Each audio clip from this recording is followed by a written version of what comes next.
Welcome to the Great Basin Fire Potential Briefing for Wednesday, August 5th. This is Gina McGuire.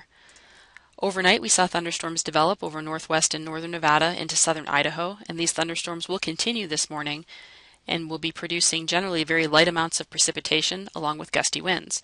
Therefore, we may see a slightly elevated fire potential this morning over northern Nevada into southwest Idaho before storms develop further east later this afternoon. Over the last 24 hours, thunderstorms were most active across Idaho. However, the thunderstorms over northern and northwest Nevada into southwest Idaho mainly occurred during the overnight hours and are still developing this morning. Overall precipitation amounts have been fairly light over northern Nevada and southwest Idaho, with some areas of wetting rains over south central Idaho over the last 24 hours. Over the last 7 days, we've seen very dry areas across much of Idaho and into northern, eastern Nevada, and into southwest Utah, with wetter conditions over eastern Utah into Wyoming. Yesterday, generally light initial attack occurred across the Great Basin. The water vapor satellite image from this morning shows this area of low pressure, which has been responsible for the thunderstorms this morning, is now over northern California and northwest Nevada, and will continue moving northeast today. Otherwise, high pressure will dominate the southwest.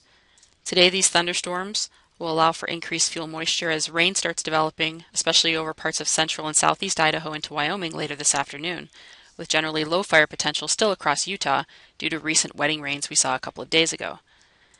Today we will see temperatures near or below normal as that area of low pressure moves across the northern areas of the Great Basin, and any precipitation with thunderstorms we see over northern Nevada into southwest Idaho will likely only produce very light amounts of rainfall, with heavier rainfall expected later today, again over central and southeast Idaho into Wyoming. Now looking at tomorrow and Friday, today those showers and thunderstorms will move eastward, and by Thursday we'll likely see generally dry conditions across the Great Basin.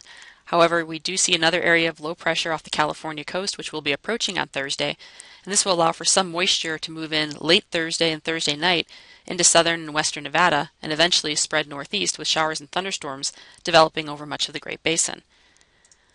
Again on Thursday, generally dry conditions. We may see a few isolated thunderstorms over the central Utah mountains, with temperatures generally near normal across the area. By Friday, as that area of low pressure moves further east, again that moisture spreads across all areas, and this will increase fuel moisture along with bringing areas of wetting rains and a return to at least scattered thunderstorms. Temperatures will be dropping to well below normal as this area of low pressure moves across, with many valley areas in Nevada and southwest Idaho only reaching the upper 70s. Again, widespread showers and thunderstorms are expected on Friday, starting Thursday night and increasing through the day on Friday. As we move into this weekend and the area of low pressure moves northeast, showers and thunderstorms on Saturday will mainly be located across Idaho, Wyoming, into northern Utah and possibly northeast Nevada, with drier conditions moving into the southern Great Basin. By Sunday, drier air spreads further north. However, still isolated thunderstorms may occur over the central Idaho mountains Sunday and possibly into northeast Nevada. Also, as we move through the weekend, relative humidity will be decreasing as the dry air moves in, along with increasing southwest winds as this area of low pressure sets up along the west coast. Thunderstorms on Monday still may be isolated over the central Idaho mountains. However, drier conditions are still expected over the rest of the Great Basin. However, moisture from the southwest will be moving north as we move into Tuesday and Wednesday next week.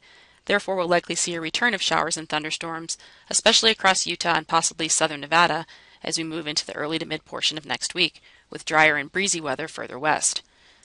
Looking at overall forecast precipitation amounts, again today any thunderstorms over northern Nevada into southwest Idaho will generally produce light amounts of precipitation, with better chances of wetting rains over the central Idaho mountains into southeast Idaho and Wyoming.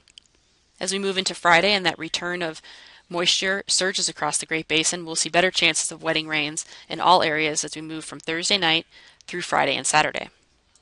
Now looking at fuel conditions across the Great Basin, fire danger indices have continued to rise, especially across the western half of the Great Basin, and have been declining across Utah due to recent moisture. However, ERCs will continue to decrease later this week into the early part of the weekend as moisture surges across the Great Basin. Live fuel moistures have been on the decline and are near or below normal across southern, western, and northern areas of the Great Basin. Over the next 8 to 14 day period, we are expecting warm and dry conditions, especially over western Nevada into southwest Idaho, with possibly a return to above normal precipitation over the far southern portion of the Great Basin. That concludes the briefing for this morning. If you have any questions, feel free to contact us. Thank you for listening.